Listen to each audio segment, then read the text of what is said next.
Halo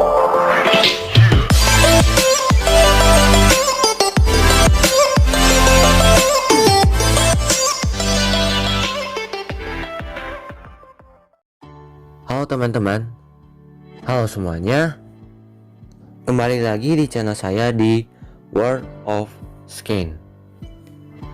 Yang sudah dijanjikan di video sebelumnya, saya akan mengeluarkan materi yang berjudulkan atau bertemakan alam semesta. Nah, yang dimana materi yang akan saya keluarkan dengan tema alam semesta adalah pengertian dari alam semesta, ciri-ciri bentuknya, dan juga bagaimana proses terbentuknya alam semesta. Biar kalian tahu terlebih dahulu tentang alam semesta dan juga tahu bagaimana proses-proses terjadinya alam semesta. Dan biar kalian tahu juga ciri-ciri dan bentuknya supaya nggak langsung ke galaksi dan ke planet dan juga ke bintang-bintang, biar kalian tahu apa sih alam semesta itu, apa sih bentuk-bentuknya, dan bagaimana proses terbentuknya.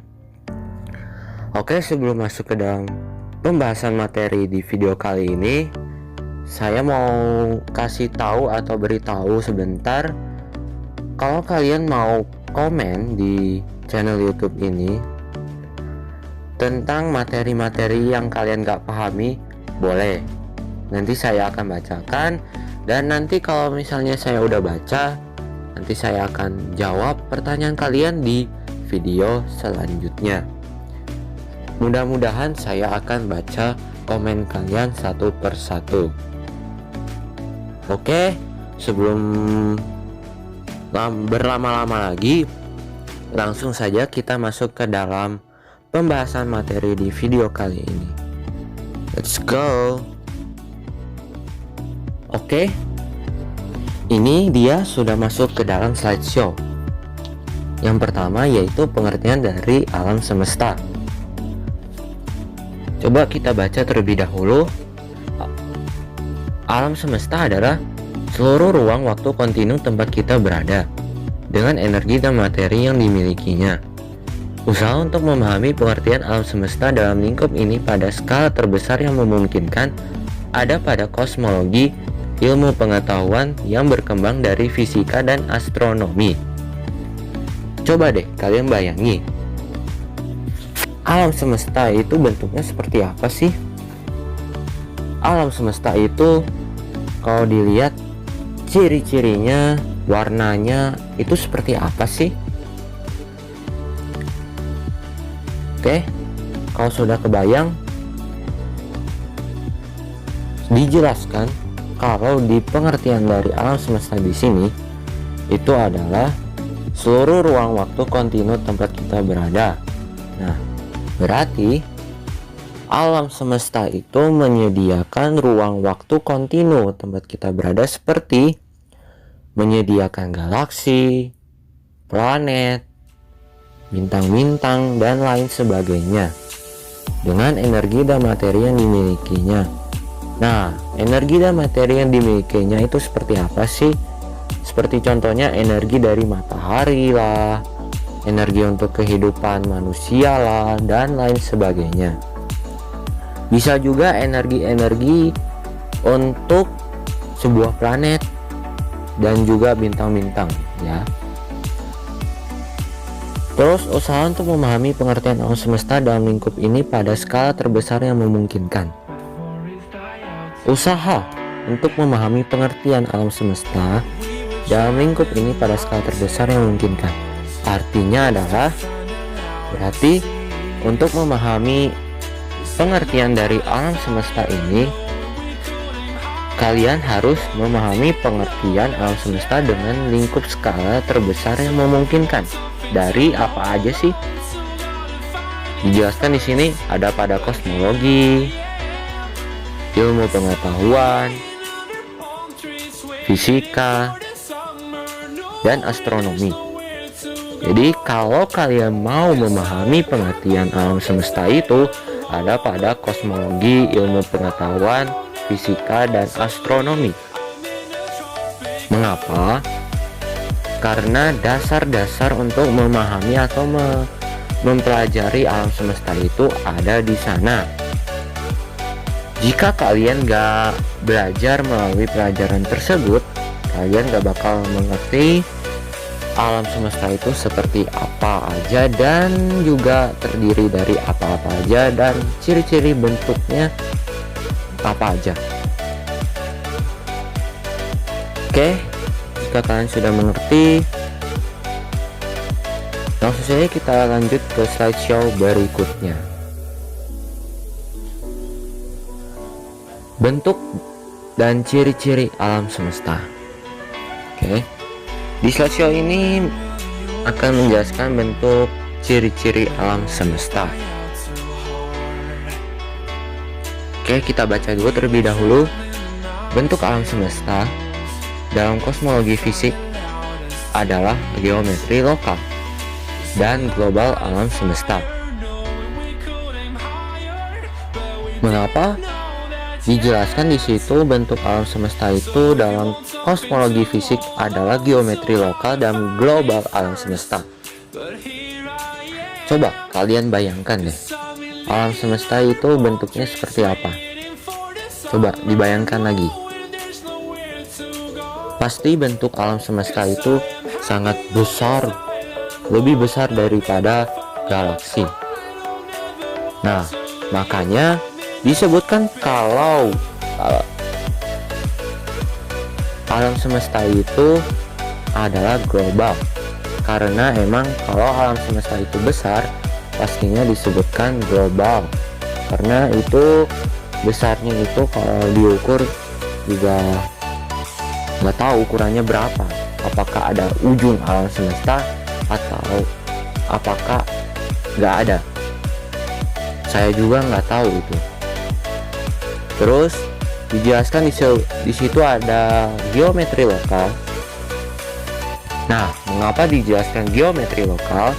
Karena emang kalau ukuran alam semesta itu adalah ukuran-ukuran seperti geometri. Jadi bentuknya juga ukurannya itu seperti geometri yang apa ya? Kalau bisa dibilang itu dia itu miring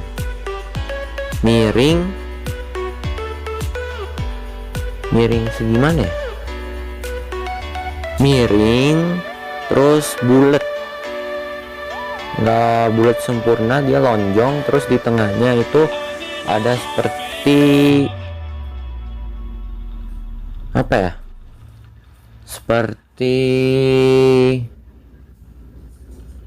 kayak lubang, seperti lubang untuk keluarnya sebuah bola. Nah, itu adalah sebuah proses yang nanti kita akan bahas, yaitu proses terbentuknya alam semesta ya. Nanti kita akan bahas. Oke, kita lanjut lagi. Ciri-ciri lokal dari geometri alam semesta terutama digambarkan oleh kelengkungannya. Sedangkan topologi alam semesta menggambarkan sifat-sifat global umum dari bentuknya sebagai objek yang bersambung. Nah, ciri-ciri lokal dari geometri alam semesta ini digambarkan terutama oleh kelengkungannya. Memang kalau dilihat sih, alam semesta ini kalau dilihat itu bentuknya emang lengkung banget, bentuk seperti lonjong, benar-benar lengkung banget, gak bulat sempurna, lengkung, bentuknya seperti lonjong ya, kayak bentuk telur lah, lonjong, dan benar-benar dia besar. Dan juga sedangkan topologi alam semesta menggambarkan sifat-sifat global umum dari bentuknya sebagai objek yang bersambung. Nah, topologi alam semesta, apa sih itu topologi? Oke, kalau kalian tahu topologi bisa di komen di kolom komen ya. Nanti di video selanjutnya saya akan jelaskan topologi itu apa ya. Oke, kita lanjut lagi. kelengkungan spasial terkait dengan relativitas umum yang menjelaskan bagaimana ruang waktu dilengkungkan dan dibengkokkan oleh massa dan energi. Sedangkan topologi spasial tidak dapat ditentukan dari kelengkungannya. Ruang yang tidak dapat dibedakan secara lokal dengan topologi yang berbeda ada secara matematis. Nah, di sini dijelaskan lagi kalau kelengkungan spasial terkait dengan relativitas umum. Mengapa dijelaskan seperti itu? Karena kelengkungan spasial itu, kalau kalian tahu, kelengkungan dari alam semesta yang dimana kalau kelengkungan itu akan membuat atau membentuk si alam semesta itu menjadi lebih besar dan membuat dengan relativitas umum yang sangat besar juga, kalau nggak salah ya. Iya benar kayaknya, kalau nggak salah. Terus yang menjelaskan bagaimana ruang waktu dilengkungkan dan dibengkokkan oleh massa dan energi. Nah, ruang waktu untuk membuat si alam semesta ini dilengkungkan dan dibengkokkan oleh massa dan energi, yang dimana kalau proses untuk membuatnya itu harus membutuhkan waktu dengan massa dan energi yang sangat banyak. Sedangkan topologi spasial tidak dapat ditentukan dari kelengkungannya. Kenapa? Karena emang itu sulit ditentukan dari kelengkungannya, karena kelengkungannya itu akan membentuk sangat lebih besar untuk membuat alam semesta ini. Terus ruang yang tidak dapat dibedakan secara lokal dengan topologi yang berbeda ada secara matematis. Oke, kita lanjut lagi. Ahli kosmologi membedakan antara alam semesta yang dapat diamati dan seluruh alam semesta. Yang pertama adalah bagian yang bulat dari yang terakhir, yang pada prinsipnya dapat diakses dengan pengamatan astronomi. Dengan asumsi prinsip kosmologi, alam semesta teramati serupa untuk semua titik pandang kontemporer, yang memungkinkan para kosmolog mendiskusikan properti seluruh alam semesta hanya dengan informasi di dalam alam semesta teramati mereka. Oke, di sini dijelaskan lagi bahwa ahli kosmologi membedakan antara alam semesta yang dapat diamati. Nah, diamati ini membaca apa aja sih? Dan diamati ini dari arah apa aja sih? Di sini dijelaskan bahwa bagian yang bulat dari yang terakhir pada prinsipnya dapat diakses dengan pengamatan astronomi. Para ilmuwan astronomi itu dapat mengamati alam semesta itu, dan seluruh alam semesta itu bisa diamati dari astronomi gitu. Dengan asumsi prinsip kosmologis, alam semesta teramati serupa untuk semua titik pandang kontemporer, yang memungkinkan pada kosmolog mendiskusikan properti seluruh alam semesta hanya dengan informasi di dalam alam semesta teramati mereka. Jadi dia terpaku atau memungkinkan para kosmolog mendiskusikan properti seluruh alam semesta. Ya, jadi didiskusikan atau membuat sebuah properti di dalam alam semesta ibaratnya seperti sebuah kayak membuat rumah. Jadi membuat rumah kan kita pasti butuhnya itu gambar-gambar untuk rangka-rangka membuat rumahnya. Jadi di sini juga dia dibuatlah properti seluruh alam. Jadi ibaratnya atau wujudnya itu seperti kelihatan seluruh alam semesta ini. Kita lanjut lagi. Bentuk seluruh alam semesta dapat dijelaskan dengan tipe atribut, terbatas atau tidak terbatas, datar atau kelengkungan nol, terbuka atau kelengkungan negatif, atau tertutup atau dalam kurung kelengkungan positif. Konektivitas, bagaimana alam semesta disatukan, yaitu ruang yang terhubung sederhana atau terhubung berlipat ganda. Ada hubungan logis tertentu di antara properti ini. Misalnya alam semesta dengan kelengkungan positif pasti berhingga. Meskipun biasanya diasumsikan dalam literatur bahwa alam semesta datar atau kelengkungan negatif tidak terbatas. Ini tidak perlu terjadi jika topologinya bukan yang sepele. Misalnya 3 torus datar tetapi terbatas. Bentuk pastinya masih menjadi bahan perdebatan dalam kosmologi fisik. Tetapi data eksperimen dari berbagai sumber independen memastikan bahwa alam semesta itu datar dengan margin kesalahan hanya 0,4%.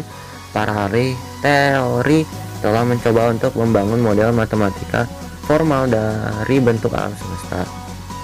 Secara formal, ini adalah model berjenis 3 yang sesuai dengan bagian spasial dari ruang waktu 4 dimensi alam semesta. Model yang paling banyak digunakan ahli teori saat ini adalah model Friedman, Lemaitre, Robertson, Walker. Argumen telah dikemukakan bahwa data pengamatan paling sesuai dengan kesimpulan bahwa bentuk alam semesta global tidak terbatas dan datar.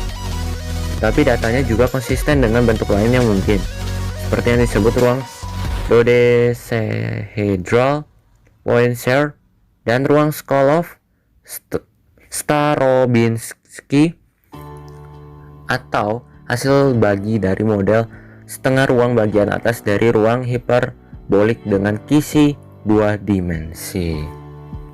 Oke, kita bahas sedikit saja. Di sini kalau dijelaskan alam semesta itu dia tak terbatas. Ya, nggak tahu ada ujung alam semesta, nggak tahu enggak. Di sini kalau dari materi ini dijelaskan bahwa alam semesta itu sebenarnya atau masih perkiraan dia itu global, sangat besar dan tidak terbatas. Artinya itu masih perkiraan ujung alam semesta itu sepertinya tidak ada dan tak terbatas, dan juga datar ya, datar di ujungnya. Tetapi datanya juga konsisten. Karena konsisten, ruang dodecahedral Poincare dan ruang Sokolov Starobinsky atau hasil bagi dari model setengah ruang bagian atas dari ruang hiperbolik dengan kisi 2 dimensi. Nah, dari pengamatan mereka itu dilihat dari 2 dimensi, bukan dari 3 dimensi. Karena emang kalau kita lihat alam semesta itu pastinya dari 2 dimensi karena dia datar. Makanya bisa dimungkinkan itu ada ujung alam semesta, tetapi bisa dimungkinkan juga tidak ada ujung alam semesta. Ya. Terus, oh ya, di sini juga dijelaskan ada hubungan logis ya properti ini. Jadi kelengkungan positif, kalau dia lengkungnya positif pasti berhingga. Tetapi kalau lengkungnya negatif pasti dia tak terhingga atau tidak terbatas. Makanya kalau bisa dibilang kalau kelengkungannya positif pasti ada ujung alam semesta. Tetapi kalau kelengkungannya negatif, dia tidak ada ujung alam semesta. Oke, kita masuk lagi ke slide selanjutnya. Proses terbentuknya alam semesta. Nah, di sini ada 4 proses terbentuknya alam semesta, ya. Yang pertama ini ada teori ledakan besar. Apa sih teori ledakan besar ini? Coba kalian tahu gak apa ini teori Big Bang atau teori lubang hitam. Nah, sini udah ada dijelaskan ya nih. Udah ada tulisannya teori Big Bang. Tahu nggak kalian semua? Nah, kalau dijelaskan, kalau menurut saya menjelaskan kalau teori Big Bang itu dia keluar dari lubang hitam alam semesta. Dia keluar dari sana sampai si bola-bola atau Big Bang tersebut ya itu membesar sampai akhirnya dia akan meledak dan membuat sebuah alam semesta. Kalau menurut saya ya, jika kalau itu penjelasan menurut saya salah, bisa dikoreksi ya di kolom komen. Oke, kita baca.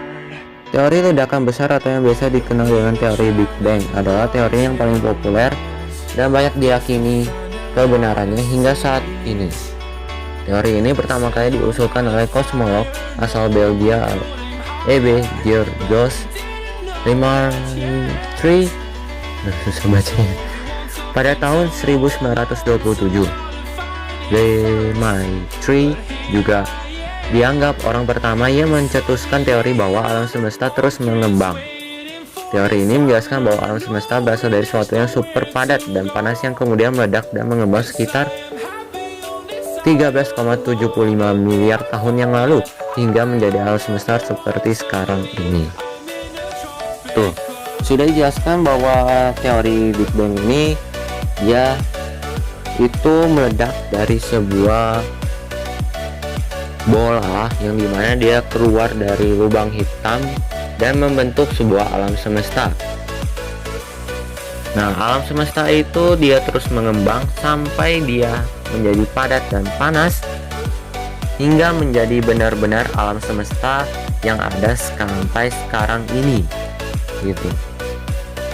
Jadi benar-benar alam semesta itu kalau bisa dibilang terbentuknya dia meledaknya sangat besar dari teori Big Bang ini. Masuk yang kedua, teori keadaan tetap.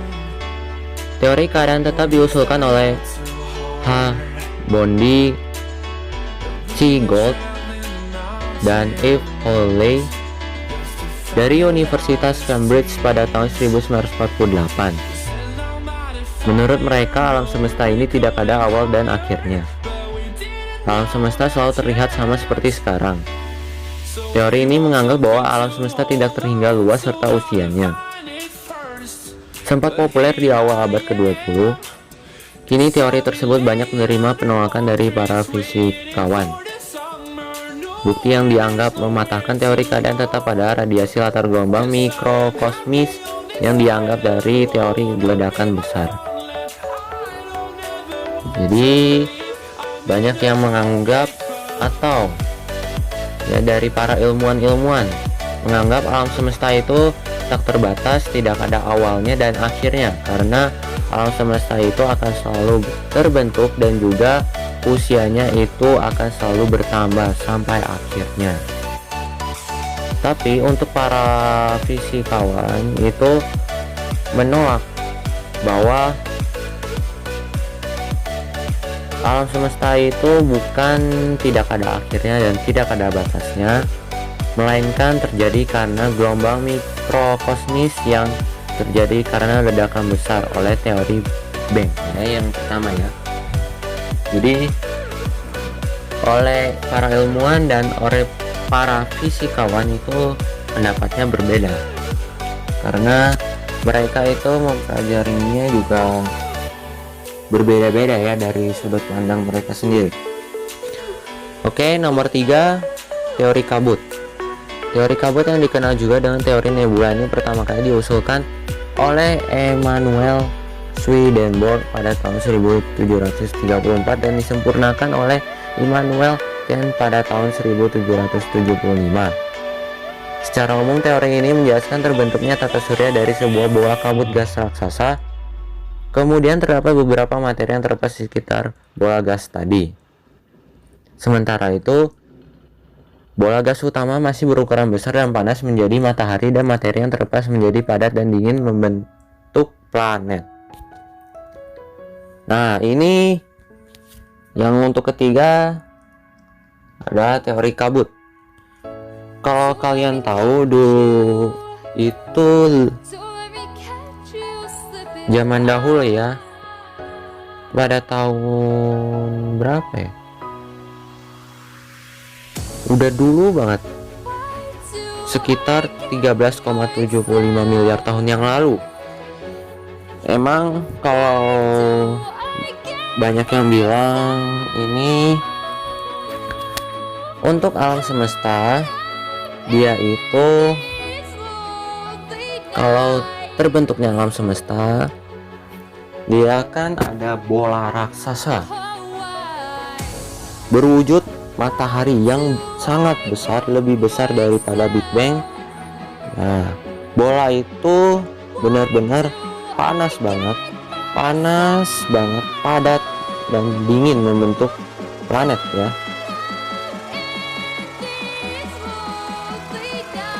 Hingga akhirnya bukan, salah. Dia itu bentuknya seperti matahari, besar dan panas ya. Hingga akhirnya ada beberapa materi-materi seperti kabut-kabut atau gas-gas yang terlepas menjadi padat ya. Karena melepas.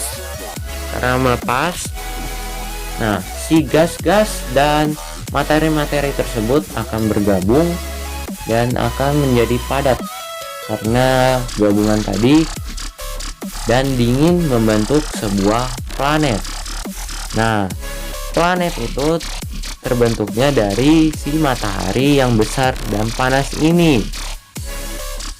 Yang kalau kalian tahu di tata surya kita itu ada matahari. Pastinya matahari itu kalau dilihat dari sekarang itu emang udah lebih besar banget daripada planet bumi ya. Walaupun emang sekitar 13,75 miliar tahun yang lalu itu benar-benar lebih besar daripada matahari yang ada di tata surya kita. Itu benar-benar besar banget, dan itu bisa membentuk sebuah planet ya. Nah, nanti di materi selanjutnya atau di video selanjutnya kita akan bahas tentang bagaimana terbentuknya sebuah planet dan galaksi sih, biar kalian nggak penasaran itu ya. Oke, langsung masuk ke materi 4 yang terakhir, teori bintang kembar. Teori ini dikemukakan pada tahun 1930-an oleh seorang astronom Inggris, R.A. Lyttelton. Dalam teori ini dijelaskan bahwa mula-mula ada matahari kembar yang saling mengelilingi. Kemudian salah satu matahari tersebut ditabrak oleh bintang yang sedang melintas lalu bacanya. Hancur menjadi materi yang lebih kecil, namun tetap mengintari matahari yang masih utuh. Lama-kelamaan materi tadi menjadi sebuah planet. Nah, sama dengan materi yang ketiga, dijelaskan bahwa di materi atau teori bintang kembar ini dia mempunyai sebuah matahari yang sangat besar. Ada dua ya, kembar saling mengelilingi. Salah satu mataharinya itu menabrak sebuah bintang yang melintas ya, laju hingga matahari ini kecepatannya itu cepat, nah menabrak si bintang. Akhirnya hancurlah si matahari ini. Tapi matahari ini tidak hancur sampai utuh, masih ada sisa setengahnya ya. Sisa setengahnya itu masih dikelilingi oleh matahari yang satu lagi ya, yang masih utuh. Lama kelamaan yang sisa hancur tadi itu matahari yang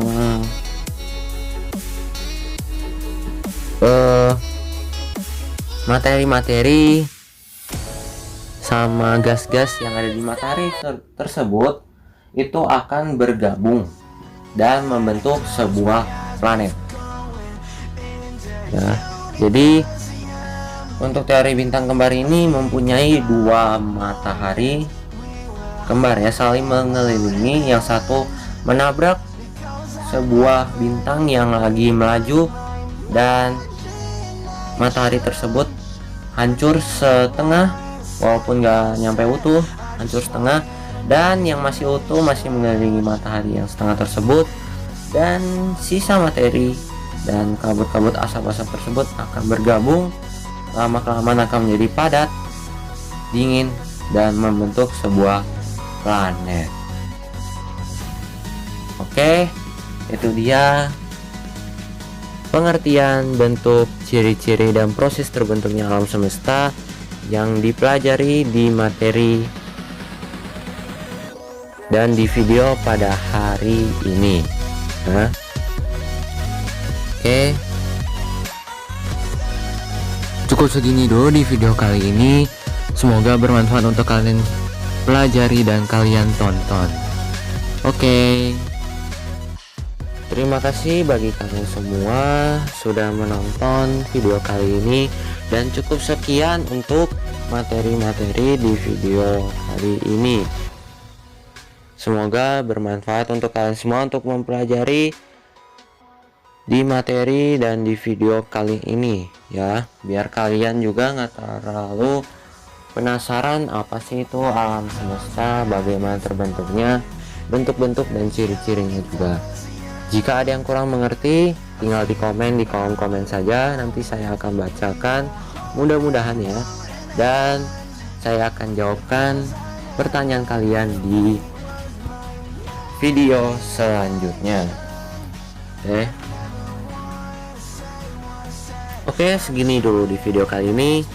Like kalau kalian suka, dislike kalau kalian gak suka. Kita ketemu lagi di video selanjutnya. Goodbye.